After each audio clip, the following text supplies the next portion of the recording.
Yes, welcome students. Today we will start exercise 1.3. I have explained in last video that in this exercise we will discuss about terminating and non-terminating terms and expression in the form of P upon Q. So today we will solve all the questions in this video.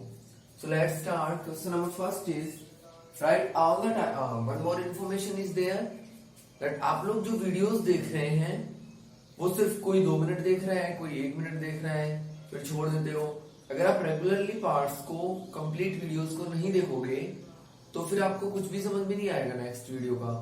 अभी तक मैंने parts में डाला था, अभी daily में एक video ही डालूंगा 25 या 20 मिनट्स का, तो आपको एक वीडियो देखने में शायद कोई प्रॉब्लम नहीं होगी 20 मिनट्स के में। तो प्लीज कंप्लीट वीडियो देखें आप, जो भी देखें, ठीक है। So let's start. Write the type of decimal expression in the following questions. हमें पहले ये जो फ्रैक्शंस दिए हुए हैं इनको डेसिमल में कन्वर्ट करना है और फिर देखना है किस टाइप का डेसिमल एक्सप्रेशन आता है। तो देखो यहाँ पे अगर हम कन्वर्ट करेंगे, there are 2 zeros in the denominator, so it will be 0.36. Is that clear? 0.36. Here 0.11 9s are 99, 11 9s are 99, 11 9s are 99, ऐसे ही 9999 आता जाएगा। आप डिवाइड करके देखोगे तो यहाँ पे 33/8 हो जाएगा। ये 8 4 32 प्लस 1 कितना हो गया 33/8। इसको हम डिवाइड करते हैं 8 4 32 पॉइंट 8 1 8, 2 बचेगा, 8 2 16 एंड 8 5 40। तो यहां आएगा 4.125 एंड यहां पे हम करेंगे तो 0.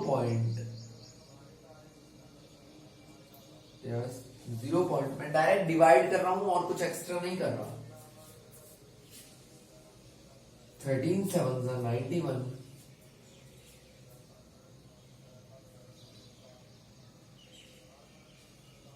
13 6s are 71 minute 113.00।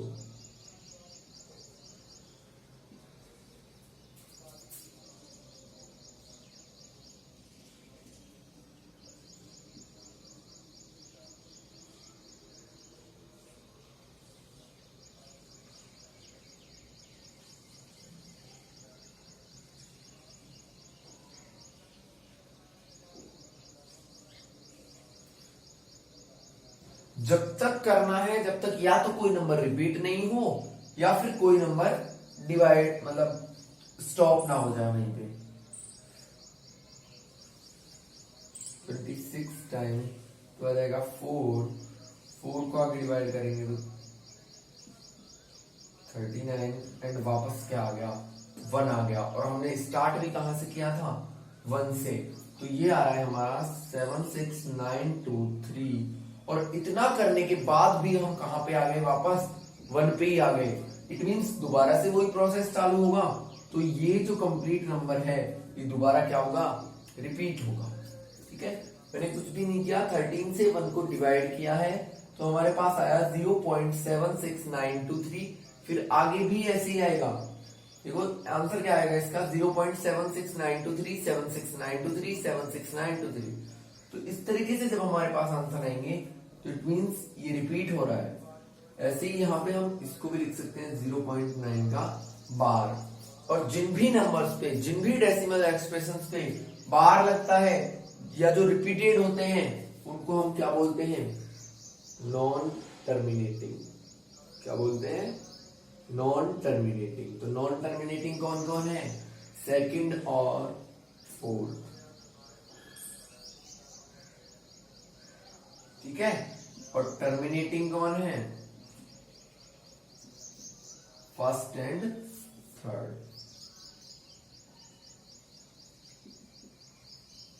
तो हमको सिर्फ डिवाइड करके देखना है। अगर एक पर्टिकुलर डिस्टेंस पे जाके वो डिवाइड खत्म हो जाता है, हमारा रिमाइंडर 0 आ जाता है, then it will be terminating. और अगर बार बार रिपीटेशन होता है तो वो होगा नॉन टर्मिनेटिंग। इसी के और भी पार्ट्स हैं, there are 2 more parts.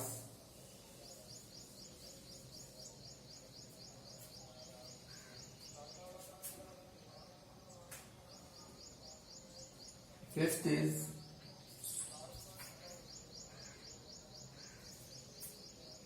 2/11 and sixth is 3 to 9 upon 400। ठीक है, इसको हम सॉल्व करते हैं। 11 से करना है, पॉइंट लगा दिया हमने, यहाँ पे 0, 11 बन जा 11, 9 आ जाएगा, फिर से 0 लगाएंगे, 11 8 जा 88 और वापस क्या आ गया 2 आ गया, फिर 0 लगेगी फिर 1 आ जाएगा, फिर आगे 0 लगेगी फिर 8, ऐसे ही 1 8 1 8 आते जाएंगे। तो इसका क्या आएगा 0.18, फिर बार लगा देंगे हम क्योंकि 18 क्या हो रहा है रिपीटेड है। तो ये कौन सा है, कौन सा मीन, ये है नॉन टर्मिनेटिंग टर्म क्योंकि बार बार रिपीट हो रहा है। अब इसको देखते हैं, पहले 4 से डिवाइड कर लेते हैं।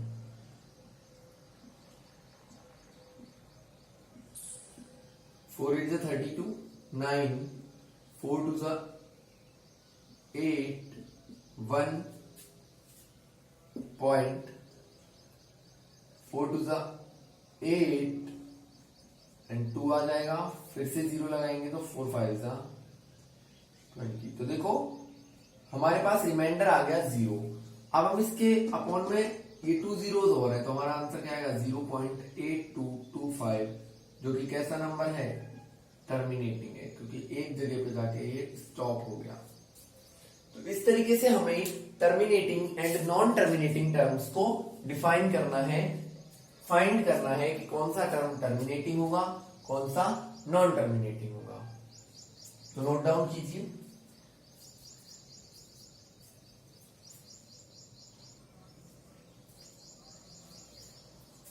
So the second question is, you know that 1/7 equals to 0.142857 bar. Can you predict 2/7, 4/7, 5/7, 6/7 without doing it in log version? देखो 1/7 की वैल्यू दी हुई है आपको फाइंड करना है 2/7, 4/7, 5/7 एंड 6/7। कोई लॉन्ग वर्जन यूज नहीं करना। लॉन्ग वर्जन का मतलब है हमें डिवाइड वगैरह नहीं करना। तो इसको हम लिख सकते हैं 2 into 1/7, इसको लिख सकते हैं 4 into 1/7, इसको लिख सकते हैं 5 into 1/7, इसको लिख देंगे 6 into 1/7। इससे क्या होगा 2 into 1/7 की वैल्यू क्या है 0.142857, यहाँ पे 4 into 0.142857, यहाँ पे 5 into 0.142857, यहाँ पे 6 into 0.142857। ठीक है, अब हम क्या करेंगे मल्टीप्लीकेशन कर देंगे।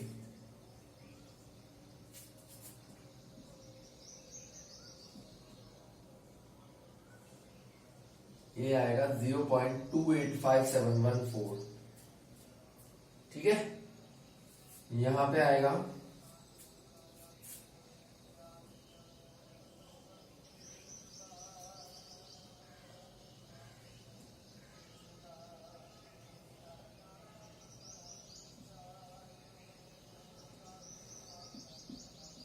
यह आ जाएगा 0.571428 बार। यहां पे भी है तो यहां पे भी लगेगा। यहां पे हम मल्टीप्लीकेशन करेंगे तो 7 5 35, 5 5 25 and 3 28, 2 is remainder, so 8 5 40 and 2 42, then 2 5 10 and 4 14, then 71. So 0.714285 and इस वाले पार्ट के लिए भी हम मल्टीप्लीकेशन कर लेंगे. 7 6 42, 4 5 6 30 and 4 34, 8 6 48 and 3 51, 6 2 12 and 5 17 और यहाँ पे आएगा 85. तो 0.857142. इस तरीके से हमारा इसको बिना कोई डिवाइडेशन किए जो वैल्यू हमें दी हुई थी उसका यूज करके हमने अदर फ्रैक्शंस का डेसिमल एक्सप्रेशन फाइंड कर लिया. लेकिन सबका कैसा आएगा? नॉन टर्मिनेटिंग या बोले रिपीटिंग डेसिमल एक्सप्रेशन. तो ये आप कर लीजिए.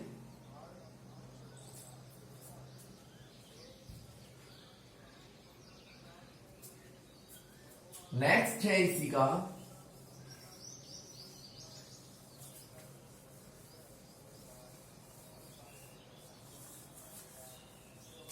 वैसे ये चीजें हम कल कर चुके हैं, ये समझ चुके हैं अच्छे से, और आपको एक भी वीडियो को बीच में स्किप नहीं करना है क्योंकि आप स्टेप बाय स्टेप चलोगे तो आपको बहुत अच्छे से समझ में आएगा. और अगर आपने कहीं भी एक वीडियो को बीच में 5 मिनट स्किप कर दिया तो नेक्स्ट फिर आपको कुछ भी समझ में नहीं आएगा. एंड वीडियोस जितना भी देखें आप कंप्लीट देखें. चेंज द फॉलोइंग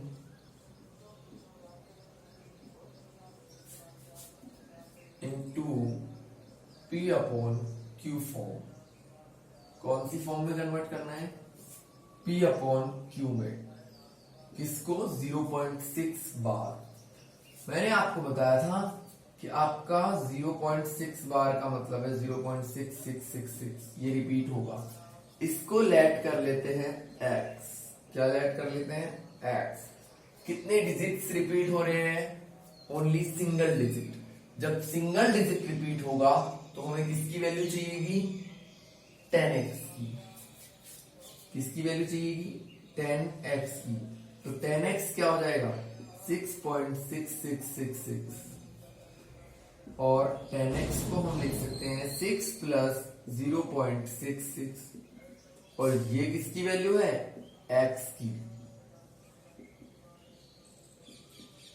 x को इधर लाएंगे तो 10x minus x equals to 6. It means 9x equals to 6. So x equals to 3 upon 9. तो x की वैल्यू क्या आ गई हमारी? 1.3. तो ये हो गया P अपॉन Q की फॉर्म में. सिंपल है. कल वाले एग्जांपल्स से ऐसे ही है. Second is 0.47 bar.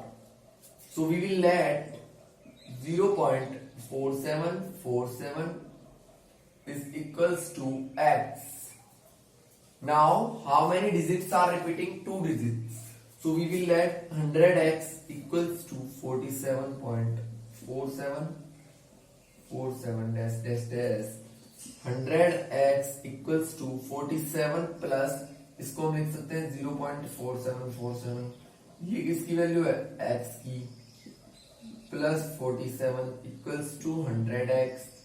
x को इधर लाएंगे तो 99x equals to 47 and x equals to 47 upon 99.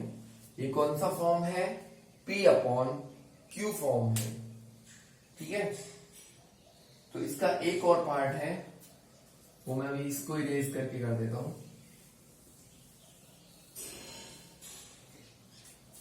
Part third is 0.001 bar. It means 0.001001 इस तरीके से आता जाएगा. उसको हम x लेट कर लेते हैं. 3 digits are repeating, so we will take 1000x equals to. देखो 3 डिजिट बैक चला जाएगा डेसिमल तो क्या आएगा? 001.001 ये आएगा. यहां 0 कोई इंपॉर्टेंस नहीं है. 1000x इक्वल्स टू 1 प्लस 0.001001 ऐसे लिख सकते हैं हम इसको. ये किसकी वैल्यू है? x की. So 100x 1000x equals to 1 plus x, x को इधर लेके आएंगे तो हो जाएगा 999x equals to 1, so x will be 99 1 upon 999। ये हमारी p अपॉन q फॉर्म हो गई। हमें कुछ भी नहीं करना होता है, यहाँ पे जो भी पार्ट दिया हुआ है, जो भी क्वेश्चन दिया हुआ है उसको x के इक्वल ऐड करते हैं। आफ्टर दैट जितने डिजिट रिपीट हो रहे हैं उतने ही जीरो वाला नंबर ले लेते हैं हम, उसके आगे x लगा देते हैं। इस नंबर को 2 पार्ट्स में डिवाइड करते हैं, एक तो x वाला पार्ट होगा, एक रिमेनिंग पार्ट होगा। इस तरीके से हमारा ये वाला क्वेश्चन जो है p अपॉन q की फॉर्म में लिखने का ये सॉल्व होगा। So please note down it.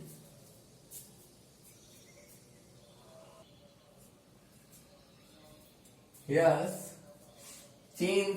Fourth question is change 0.9999 into p upon q form. तो ये इजी है, बस इसमें बाद में ये दिया गया है कि आप अपने आंसर से सरप्राइज हो जाओगे। तो वो देखते हैं कैसे। We let 0.9999 dash dash dash equals to x. तो कितने डिजिट रिपीट हो रहे हैं? एक ही डिजिट बार बार रिपीट हो रहा है। सो 10x इक्वल्स टू 9.9999। इसको 2 पार्ट्स में डिवाइड करेंगे, एक तो होगा 9, एक होगा 0.999। और ये किसकी वैल्यू है? x की। तो आ जाएगा 9x equals to 9, it means x equals to आएगा 1। अब हमें अब तक तो ऐसे क्वेश्चंस मिल रहे थे जिनमें 1/4, 1/3, 100/99 या 99/2 ऐसा कुछ आ रहा था। यहाँ आ गया 1। ये क्यों आया? क्योंकि हम हमारे 0.9 नंबर, वैसे हमारे तो 0.5 भी आ जाता है, 7.5 8.5 नंबर आ जाते हैं, हम तो उसको कंप्लीट ही मान लेते हैं, 9 आए मेरे। लेकिन यहाँ पे 0.999 जो है ये अप्रोक्सीमेटली 1 के इक्वल है, इसलिए हमारा अप्रोक्स 1 ही आंसर आया है। तो फोर्थ क्वेश्चन यही था, इजी था। फिफ्थ है find the maximum number of digits. देखो फिफ्थ है find the maximum number of digits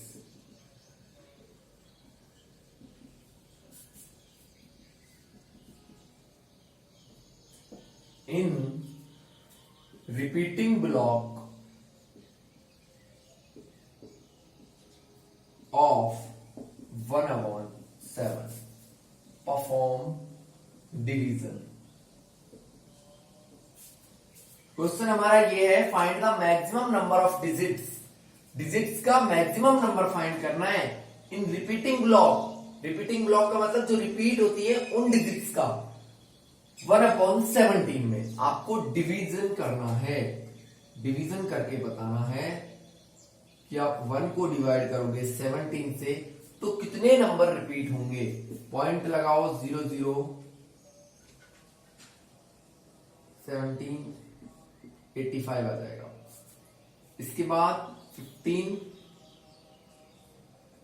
0 लगाएंगे, 8 136, इसके बाद बचेगा कितना 14, अगेन 0 लगाएंगे, 8 136, फिर 4 बचेगा, अगेन 0 लगाएंगे, 34, 6 बचेगा, अगेन 0 लगाएंगे।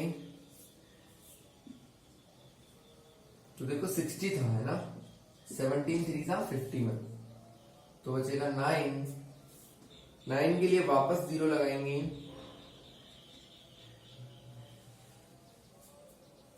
17 5 था 85, वापस क्या बचेगा 5 बचेगा, 2 लिखेंगे, 34 आ गया, कितना बचेगा 16, 9 लिखेंगे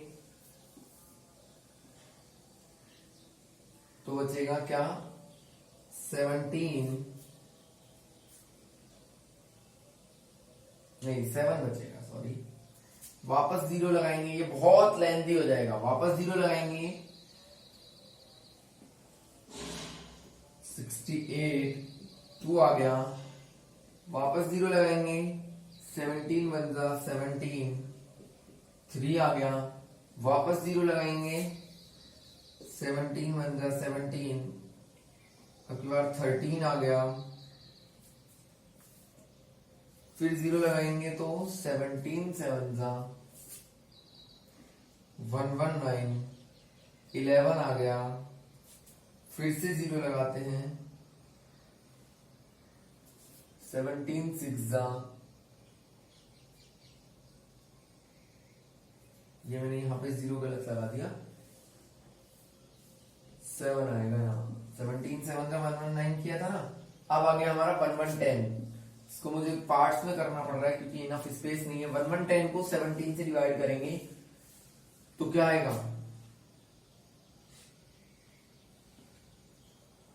17 6 जा 102, 8 आ जाएगा, फिर से 0 लगाएंगे, 68 तो 12 आ गया, फिर 0 तो 17 से 1 जा 119, और अब वापस क्या आ गया, 1 आ गया। हमने स्टार्ट कहां से किया था, 1 को डिवाइड करना स्टार्ट किया था। पूरा डिवाइडेशन इतना बड़ा करने के बाद वापस कहां आ गए, 1 को ही डिवाइड करना है 17 से, तो वापस इतना लंबा स्टेप हमें रिपीट करना पड़ेगा। तो इसने यही पूछा है कि ये जो रिपीटिंग ब्लॉक है इसमें कितने डिजिट हैं, 1 2 3 4 5 6 7 8 9 10 11 12 13 14 15, तो 15 डिजिट्स रिपीट होते हैं इसमें। 1/17 में कितने डिजिट रिपीट होते हैं, 15 डिजिट्स रिपीट होते हैं। कुछ भी नहीं है, ये डिवाइडेशन है, तो जितने रिपीट हो रहे हैं उतने का नंबर लिखना था हमको। तो ये आपका क्वेश्चन नंबर 5।